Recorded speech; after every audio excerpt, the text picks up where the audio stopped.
Una de las cosas que nos caracteriza a nosotros, como comentaba Luis en su estupenda introducción, era que hemos industrializado servicios. ¿Por qué hemos industrializado servicios tan complejos como los que tenemos? Porque si no, nadie accedería a ellos, nadie los identificaría y nadie los podría pagar, que es muy importante. Estos servicios de los que estamos hablando siempre unitariamente son bastante caros. Los que hayáis sufrido ya una recuperación de datos, habréis preguntado precio en algún sitio y sabéis de qué hablamos. Y la advertencia para los que no os haya pasado es que está por pasaros. Con lo cual, esto ya sabéis un poco cómo funciona, estamos todos en el tema de los riesgos y sabéis perfectamente a qué me refiero. Básicamente, bueno, no sé si se llega a ver correctamente aquí, el tema de los riesgos, cuando hablamos de tecnología y cuando, sobre todo, desde el escalón de la tecnología nos vamos a la parte de ciberriesgos, nos encontramos con el problema de qué es el riesgo tecnológico y qué es el riesgo cibernético. ¿Vale? Esto que pues posiblemente haya gente que pueda aportar ideas sobre cómo enfocar cada una de estas cosas. Desde el punto de vista de un tecnólogo, la diferencia es muy clara.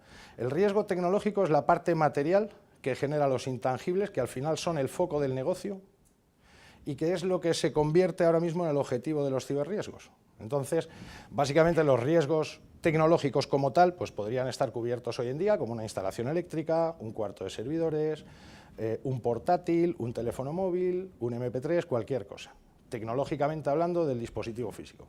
¿Dónde están y dónde empiezan los ciberriesgos? Cuando lo que está contenido en todos esos dispositivos es interesante para alguien, le produce a alguien un bien, y es muy importante o bien tener acceso, utilizarlo para involucrar a alguien en un delito, simplemente acceder al contenido, muchas veces sin que la gente lo sepa, con lo cual entraremos después en cuáles son las complicaciones que tiene todo este tipo de enfoques, y al final realmente cualquier compañía hoy en día el activo más importante que tiene es la información, y es el objetivo que todo el mundo quiere. Un ordenador sin datos es un pisapapeles, muy grande o muy caro o muy bonito, pero es un pisapapeles. Entonces, al final, esta diversificación en cuanto a los conceptos, lo único que trata de hacer es que, bueno, pues que tengamos claro cuáles son los lenguajes y, sobre todo, intentar nosotros, que tenemos un poco esa capacidad de diferenciación del conocimiento, pues trasladarlo a un lenguaje comprensible, pues no solo en este ámbito, sino en todos, ¿no? ¿Cómo se deberían considerar los riesgos desde el punto de vista tecnológico? La parte de los riesgos. En el riesgo mixto, al final, una de las cosas que se utiliza es atacar un objetivo final, como puede ser, por ejemplo, conseguir producir un daño, llamémoslo cibernético, un ataque de negación de servicio, una copia de ficheros, un sistema que pueda estar copiando tarjetas de crédito, derivando transferencias a otros sitios, y eso se utiliza en muchas ocasiones como el medio que se utiliza es el medio tecnológico. Entonces tú atacas un servidor o una debilidad en un servidor para conseguir un objetivo que sería cibernético, con lo cual nosotros lo consideraríamos siempre, en este caso, un riesgo mixto. Os pongo aquí dos ejemplos relativamente sencillos. El ataque de negación de servicios, al final, es un ejemplo muy conocido. Si, vamos a suponer, MediaMarkt en campaña de Navidad decide atacar la web de venta del Corte Inglés porque necesita un lapso de 2 horas en el que quiere que las ventas suyas se incrementen porque no hay otra opción de compra, eso sería un ataque de negación de servicio. Es un riesgo cibernético porque se puede atacar mediante inundación, atacando los sistemas de seguridad para que bloqueen y no loguen a nadie. O sea, hay multitud de sistemas para paralizar una web como esta. ¿El beneficio dónde está? Y dices, bueno, pues yo al otro le produzco un daño porque deja de vender 2, 3 horas o lo que seas capaz de conseguir o mantener el ataque, y entonces esas ventas te las estás incrementando tú. Un incremento de ventas de un 5, un 10 o un 15% en las masas de venta electrónica de las que estamos hablando en estos casos es un objetivo económico bastante suculento. Si tratamos de llevar esto a otros campos, como por ejemplo las últimas Olimpiadas, bueno, pues había una guerra entre los cibercafés a los que iban los periodistas para hacer todos los reportes de las noticias después de las Olimpiadas, en el que el cibercafé de un lado atacaba al otro para dejarles sin servicio, y entonces todos los periodistas se iban al otro. O sea, esto a nivel de calle, o sea que no hace falta aquí de hablar de grandes corporaciones, ni de gobiernos, ni de nada por el estilo. O sea, esto se puede hacer a nivel de calle. A nivel de calle.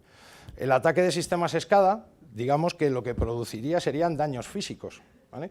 Los SCADA, bueno, pues sería, no sé si habéis oído hablar del famoso Stuxnet, que es con lo que atacaron los americanos las centrifugadoras iraníes para no poder depurar uranio.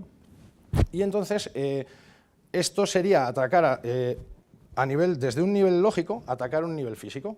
¿Vale? Recientemente ha habido también una serie de ataques a unas fundiciones alemanas, bueno, pues han producido unos daños económicos bastante grandes. Entonces, al final entras por un camino y lo que atacas es el siguiente, ¿vale? Entonces, por eso os ponía esos dos ejemplos de cómo desde uno se puede llegar al otro. La tipología de los siniestros tecnológicos, pues bueno, pues posiblemente vosotros, de los pocos ejemplos que he puesto yo aquí, vosotros me podéis hacer una lista interminable, pero bueno, por pasar un poco por encima, ¿qué acaba produciendo un siniestro tecnológico? Desde el punto de vista que os hemos trasladado antes, un accidente, un incendio, un robo, un daño por agua, errores humanos, fallos eléctricos, los famosos picos de tensión, que luego las compañías eléctricas dicen que les toca, que no les toca, al final paga la aseguradora. O sea, hay bastante debate con todo esto. Esto lo que sí que tiene es que es una causa generalmente accidental, excepto en el caso del robo, el mayor porcentaje de los casos tiene un origen accidental. ¿Qué tipología tiene el siniestro cibernético? El siniestro cibernético, como hemos comentado antes, tiene un porcentaje muy alto de direccionalidad y de intencionalidad, con lo cual, tal y como tenemos ahora mismo las leyes y lo que queda por evolucionar, están tipificados como delitos prácticamente todos.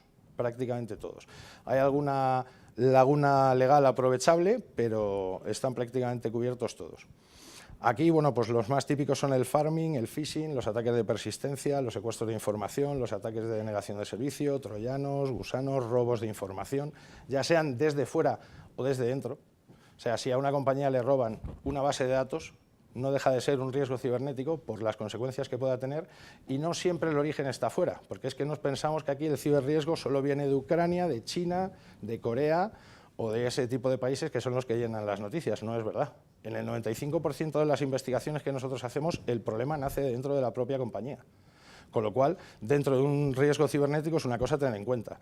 Y son siempre acciones premeditadas, excepto si se quiere considerar lo que son las automatizaciones de determinados tipos de ataques, como puedan ser, por ejemplo, los secuestros de información. La gente monta un servidor y se pone a escanear IPs hasta que se encuentra vulnerabilidades, se cuela, cifran toda la información y dicen, si quieres el password, 3000. Secuestro de información.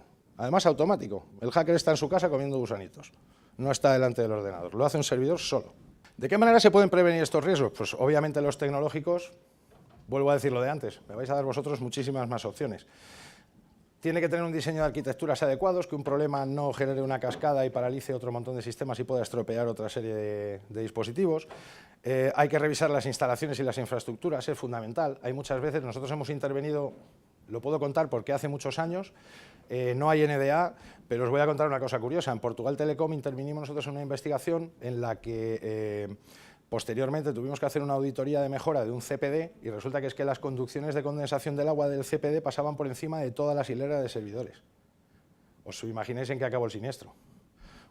Tubería rota y no se casca un servidor, se cascan todos los que haya en el rack, más los de al lado, el de al lado, el de al lado. O sea que con un diseño adecuado esto se hubiera evitado. O sea, era una cosa como muy de perogrullo, pero pasó así.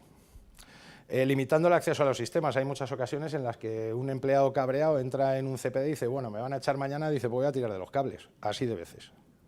O sea, ese tipo de cosas, si no permites que sucedan, evidentemente habrá menos riesgo tecnológico. La implantación de MDMs con los dispositivos móviles y los portátiles que llevamos hoy en día, el 90% de los robos de estos dispositivos son casi siempre dirigidos, aunque parezca que no. Esto no es ni de peli de ciencia ficción, sino que es un dato cierto, y además desde hace bastantes años ya. Y luego la concienciación. La concienciación parece como la eterna asignatura pendiente, porque vosotros cuando habéis llegado aquí, los que hayáis venido en coche, antes de coger el coche, habéis salido de casa y habéis cerrado, ¿verdad? Habéis cerrado vuestra casa, la habéis cerrado a cal y canto. O habéis dejado a alguien que la va a cerrar después. El coche en el que hayáis venido también lo habéis cerrado o lo habéis dejado abierto y con las llaves puestas. Todos lo habéis hecho, ¿no? Entiendo que sí. ¿Cuántos lleváis la wifi abierta del teléfono? ¿O el Bluetooth? Pues prácticamente todos. Todos. Entonces, ¿eso qué es? Eso es dejarse las llaves de casa puestas. Tan sencillo como eso. Entonces, esa eterna concienciación parece que es una cosa que a todo el mundo le llena mucho las conversaciones, pero que realmente a la hora de la verdad nadie se acuerda de ella. ¿Por qué? Por una mera cuestión psicológica. Dices, mi móvil lo llevo aquí, está seguro, porque lo tengo yo. Como las llaves del coche. Lo que pasa es que tu teléfono está conectado al resto del mundo y las llaves del coche no. Esa es un poco la diferencia. Con el tema de los riesgos cibernéticos, la concienciación sobre seguridad, que hila justo con la concienciación en la parte tecnológica, implantando planes de contingencia, sobre planes de contingencia os va a poder hablar Luis luego estupendamente, implantar sistemas de DLP y MDM, que son sistemas que controlan qué movimientos de información se dan en las compañías. No os imagináis las fugas de información que hay en compañías y en qué compañías. Entonces, estas compañías, a las que posiblemente en cuanto dispongáis de un seguro tecnológico vais a ir a venderle uno, si supierais cómo funcionan, no os acercabais. Nosotros porque no podemos contar ciertas cosas, pero de verdad que saldríais corriendo. Saldríais corriendo. Nosotros, desde luego, en caso de tener una aseguradora e ir a ciertas compañías, te aseguro que no íbamos. Digo, esto me lo resuelves entero o no te hago ni el seguro, es que ni te lo cotizo. Luego, implantando estos sistemas de control, te permite gestionar la seguridad como un activo. La gente cree que la seguridad es un producto. Llego y me compro un firewall. Y ya está. Ah, no, es que yo tengo un firewall, ya estoy seguro. Digo, ¿por qué? ¿Porque has puesto una reja en tu casa? Bueno, no es la misma equivalencia, pero al final a la gente le genera un poco esa sensación de seguridad, ¿no? Y además es como que, bueno, si falla el firewall será culpa del fabricante. Da igual, los datos son los tuyos, el problema es tuyo. Luego, el tema del control jurídico. Muchísima gente hace acuerdos de distribución, de colaboración, en los que se trasladan informaciones de todo tipo, información con terceros. No hay ningún tipo de control jurídico respecto a la información que se cruza en casi todos los contratos comerciales que hay. Muy poca gente tiene eso en cuenta, con lo cual, cuando luego viene el problema, no tenemos cómo resolverlo. Tienes que tirar de un montón de terceras vías para poder documentar que eso estaba protegido bajo un montón de cosas que no se recogen en el contrato, con lo cual nos metemos en una complejidad jurídica importante. Y luego, por supuesto, auditando la seguridad. Hay gente que dice que como tiene ya esos sistemas no hace falta ni que los audite. Dice, ¿el firewall está encendido? Sí, me voy a casa. Los tipos de defensa que tienes ante este tipo de cosas, bueno, os pongo unos ejemplos aquí, esto lo vamos a pasar medianamente rápido, pues hay un montón de leyes que cubren determinados aspectos de determinadas cosas, ¿vale? Que luego muchas veces cuando llegas a juicio amparándote en determinada ley o quieres hacer una reclamación, en este caso defensa, ante cualquiera de estas circunstancias, lo vas a tener complicadísimo, porque el juez no lo va a entender. Sabe que existe la ley, pero no lo va a entender. Y no lo entiende muchas veces porque vamos con una evidencia, no nosotros, sino el que se quiere defender, va con una evidencia, no con un medio de prueba. La evidencia por sí mismo no vale de absolutamente nada. De absolutamente nada. Tú le llevas un PC a un juez y se lo das y dice, esto es estupendo, muy bonito. El mío es igual. Y ahí se acaba la cosa. Si no interpretas lo que hay dentro, eso no vale de nada. Con lo cual, al final, ¿dónde está la diferencia? En convertir esa evidencia en un medio de prueba. La defensa administrativa, que son las medidas de carácter administrativo organizativo, bueno, pues prevención de la información es confidencial, aquí no puede acceder cualquiera, todo ese tipo de cosas. La defensa física, el control que decíamos antes de acceso a determinadas cosas. Y luego la defensa lógica, que es la identificación, la autorización y autentificación, tanto de usuarios, contraseñas. Auditorías de seguridad que hemos hecho nosotros, te encuentras los post-it del administrador de sistemas puestos en la pantalla con el usuario y el password. Evidentemente, pues puedes tener un firewall carísimo, pero cualquier tío que pase por allí se la lleva y está en un post-it, con lo cual ese tipo de cosas hay que tenerlas también en muchos casos en cuenta. Aquí empezamos ya en temas que van mucho más acorde un poco con el entorno de hoy. Me tenéis que permitir haber hecho esta intro para llegar a este tema más mollar, que es el análisis y la identificación de los siniestros, ¿vale? La parte tecnológica, evidentemente, la hemos tenido en cuenta, no es necesario volver a comentarla, pero aquí sí nos encontramos con qué es lo que cubre la póliza y qué es lo que hay que analizar, ¿vale? Si hay que analizar si la póliza está cubriendo un tema de lucro cesante, habrá que ver cuál es el impacto y cómo se mide. Cuánto tiempo han estado los sistemas sin funcionar, si han estado 24 horas o han estado 48, quién lo dice y cómo se certifica. Eso no es como cuando te retiran el carné. Tienes una sanción de la DGT que dices, tienes 6 meses sin carné. 6 meses sin carné corresponde a una indemnización de 45 euros diarios. Punto. Está perfectamente medida. Aquí, ¿cómo la mides? ¿Alguien tiene alguna idea de cómo medirla? No. Ahora luego iré haciendo preguntas un poquito más complejas. El tema de reposición y reparación, responsabilidad civil, que ahí es donde entran verdaderamente los siniestros que se pueden disparar además muchísimo. El tema de sanciones, coberturas en LOPD, o bien, que bueno, pues se pagan de distintas maneras. Las reclamaciones a terceros, como puedan ser eléctricas, otros proveedores que puedan ser responsables de esto, eso lo tiene que decidir alguien. O sea, eso no es porque sí, se tiene que decidir. El análisis y la identificación del cibersiniestro sigue pasando más o menos por los mismos casos. El tema está en que depende de las limitaciones de la póliza hasta dónde tengas que investigar, ¿no? ¿Sabéis qué es esto? Es el escenario de un crimen. ¿Y qué más puede ser? Puede ser el arma. ¿Y qué más puede ser? La víctima. Entonces, cuando tú tienes que peritar un siniestro, ¿cómo lo afrontas? ¿Cómo lo afrontas? Ahí es donde viene el problema. Esto no puedes llamar a tu cuerpo de peritos habitual de una compañía, digamos, generalista, porque si el fontanero va a decir, aquí no hay tubería, yo me voy. El electricista va a decir, hay luz, me voy también. El informático va a decir, el ordenador arranca, me voy. ¿Dónde está el problema? En que no sabes qué es lo que ha pasado, no lo sabes. En una conferencia que di el año pasado para el decanato de jueces, la conferencia la abría el decano del colegio de jueces y dice, dentro de 2 días, va a estar todo el que no tenga un informático forense al lado va a estar en indefensión jurídica. La tutela judicial efectiva, como el cibercrimen avance, va a ser absolutamente desastrosa para todo el mundo. El siniestro cibernético además necesita un perfil de perito diferente. Como os comentaba antes, no vale un perito que esté acostumbrado a estos peritajes físicos, a coger un barco y a ver si el capitán iba borracho o se ha acercado mucho a la costa o cualquier otro de los siniestros, por mucha magnitud que tengan, que se han estado viendo hoy, porque hay un tema tangible y habrá cajas negras, sistemas de pilotaje. Nosotros hemos peritado barcos porque nos han traído los GPS para trazar las zonas en las que el GPS ha dejado de funcionar, pues porque de repente le han perdido la pista a un barco. Estamos hablando de embarcaciones de recreo, hasta ahora no nos han traído ningún petrolero ni nada por el estilo, pero hemos tenido que averiguar en qué punto y en qué circunstancias, cuál era la ruta del barco en la que se pierde el contacto con el GPS y el GPS deja de funcionar para saber dónde se ha perdido, porque ha aparecido el barco 6 meses más tarde y la tripulación no sabe ni dónde está. Entonces, ese tipo de peritajes también implica tecnología. Ahora mismo hay tecnología absolutamente en todo, en todo. Aquí ahora mismo, si analizásemos vuestros teléfonos, yo sé por dónde habéis venido y a qué velocidad. Habéis pasado por una serie de repetidores que se quedan almacenados en vuestro teléfono y por el tamaño de las celdas se puede saber a qué velocidad veníais. Con lo cual, dentro de nada, si la policía, la Guardia Civil, te pillan en una multa y tú se la quieres discutir, van a coger tu teléfono, lo van a pinchar y dices, no, tienes razón, no eran 160, eran 180.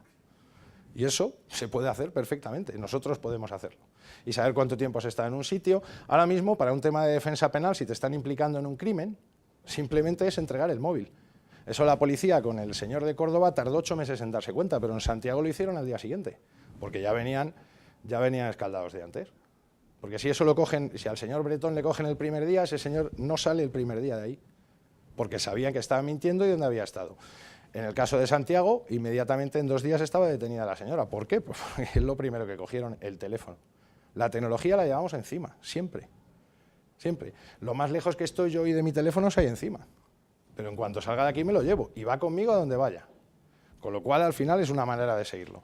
Entonces, ¿de qué manera hay que enfrentarse a las situaciones? Hay que tener una comprensión muy, muy clara de qué es lo que ha sucedido. De cara a las compañías de seguros hay que saber hasta dónde llegan los alcances de la póliza, es fundamental, porque no sirve de nada que nos pongamos a peritar algo que la póliza no va a cubrir nunca, es ridículo. Pero hay que tener claro si, por ejemplo, la defensa, en un caso de responsabilidad civil, alguien intenta achacarle a alguien determinada actividad, es que me han robado los datos de la tarjeta de crédito y yo he comprado en quemepongo.com. Dice, y es que no lo he usado en ningún sitio más.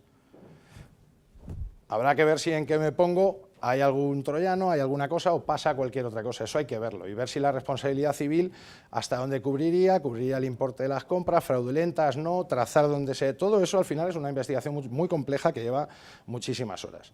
Y al final entramos en la parte de que todos los ciberriesgos al final acaban conllevando un delito, ya sea de intrusión, aunque sea solo por el hecho de colarte.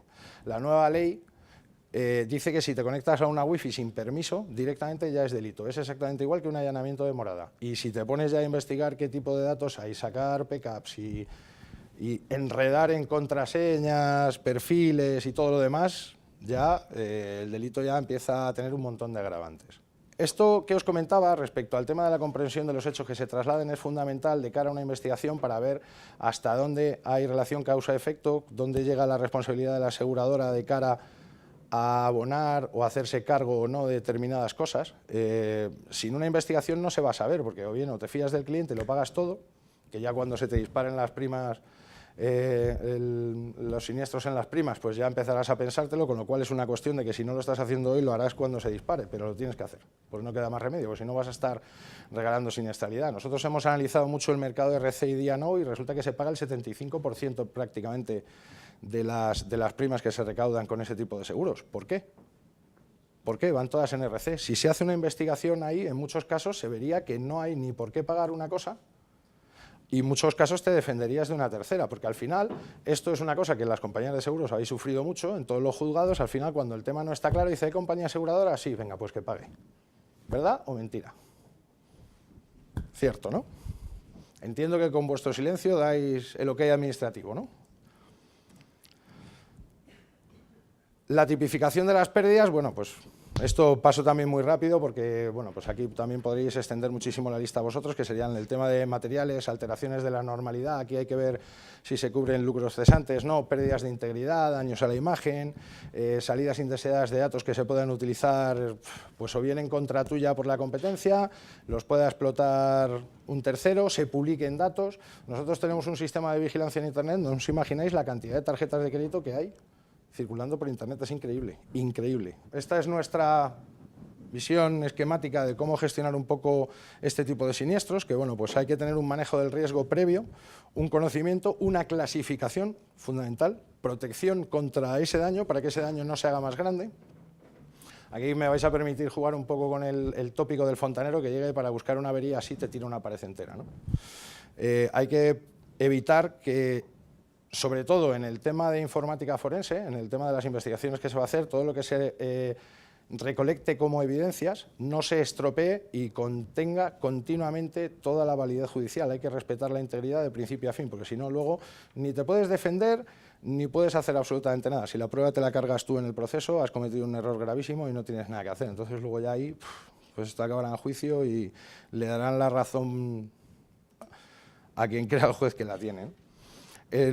Este cuadro es, yo creo que un poco las preguntas que tenéis hoy en día todos, ¿no?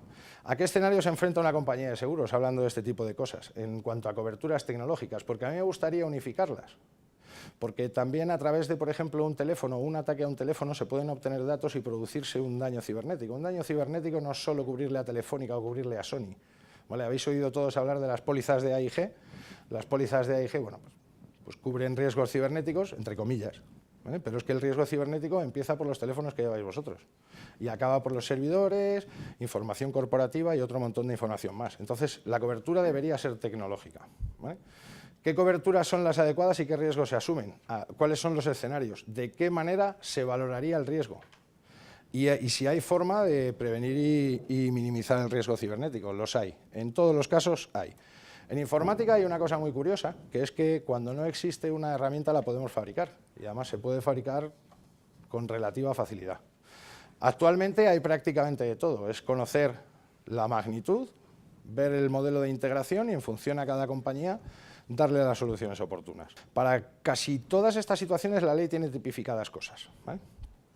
Cosas como, por ejemplo, el descubrimiento o revelación de secretos, con los agravantes en uso en beneficio propio.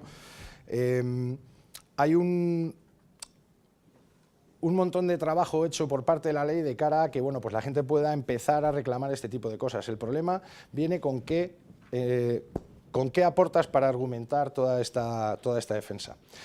Al final, esto acaba en que la situación para la víctima es que no tiene cómo demostrarlo. No tiene cómo demostrarlo hasta que no se interviene a nivel forense y a nivel de investigación. En muchos casos, y además esto le ha tenido que pasar a Luis porque nos ha pasado a todos, hay gente que cree que es muy lista con el tema de informática y dice, como yo lo borro ya no lo veo, ahora llame a un perito y entonces que me diga aquí que este señor que le he echado porque ha borrado los datos, que lo ponga en un papel. Y resulta que te pones a mirarlo y dices, ¿cuándo han despedido a este hombre? A las 10 de la mañana. Y dice, ¿y qué hace a las 12 de la noche el director de sistemas metiéndose a borrar esta información? Resulta que es que lo que intentan es construirte la prueba y que tú te la tragues y la certifiques. Entonces, al final, la volatilidad que tiene la evidencia electrónica es una cosa muy delicada. Hay que contextualizar absolutamente todo lo que hagas, porque si no te vas a encontrar con el problema de que puedes estar, si no eres suficientemente riguroso, puedes estar certificando cosas que realmente no son así. Y en muchos casos te van a intentar engañar. De hecho, nosotros, desde el punto de vista forense, decimos que el cliente siempre miente, siempre miente. O O sea, somos un poco como House. Y en el caso de los siniestros vuestros, estoy seguro de que si no pensáis como yo al 100%, un porcentaje altísimo, el cliente, no, yo no he hecho nada, yo no he tocado nada, esto estaba así. Pues esto pasa muchas más veces de las que pensamos. Aquí, bueno, pues hago un comentario a cómo se deben analizar esas evidencias para garantizar, digamos, esa defensa judicial y que luego se permitan replicar el número de veces que sea necesario esas evidencias electrónicas que se han recolectado para que no quede lugar a dudas de que lo que se está diciendo en el informe, en el medio de prueba, acordaros de esto, siga dando siempre el mismo resultado. Esto es fundamental, porque en el momento que haya cualquier variación, la prueba deja de valer. Con lo cual hay que ser muy, muy cauteloso con esto, es como las pruebas de ADN. La diferencia entre robo y hurto es un poco por seguir con el ejemplo, esto lo conocéis vosotros de sobra, ¿vale? Entonces, al final, ¿qué pasa? Que aquí pues un abogado poco escrupuloso con un cliente tirando al listillo, pues puede jugar a muchas cosas. No, yo es que las claves las tenía, se las di, las dejé. Entonces, al final nos metemos en que ya no es robo, es hurto, ya no hay uso de la fuerza, hay una serie de cesiones. Entonces, todo este tipo de cosas hay que explicarlas muy bien porque hay que hacer los informes de manera que sean absolutamente sólidos, que no dejen resquicios en ningún sitio, porque si no, eso al final va contra la siniestralidad de las pólizas en vuestro caso, y si no, contra el bolsillo de alguien seguro. Hay una cosa muy curiosa que sucede con el tema de los robos de información, porque el coche, si me lo roban o os lo roban a cualquiera, te han dejado sin el coche. Tú vas a tu plaza de garaje donde lo has dejado aparcado y el coche no está. Te han privado del bien. En el caso de la información, no. En el caso de la información se la han llevado, vale igual lo mismo para ti que para el que la tiene. En cuanto a nivel de utilidad, evidentemente a ti te ha costado muchísimo más generarla por medios lícitos que el que se la ha llevado, con lo cual se ha ahorrado muchísimo dinero en recolectarla, depurarla y generarla, y en cambio tú no echas en falta esa información. Entonces, ¿cómo sospechas que tienes un delito? Cuando empiezas a ver determinada actividad extraña porque un extrabajador o alguien de la competencia está atacando a los mismos clientes con las mismas listas de precios, los mismos productos, los mismos proyectos, todo pero un poquito más barato, entonces ahí generalmente acaba habiendo alguna actitud de este tipo. Claro, si no te gastas el dinero para hacer la investigación, nunca sabes qué ha pasado. Vas a dormir intranquilo porque no sabes qué pasa y lo único que vas a ganar es en incertidumbre.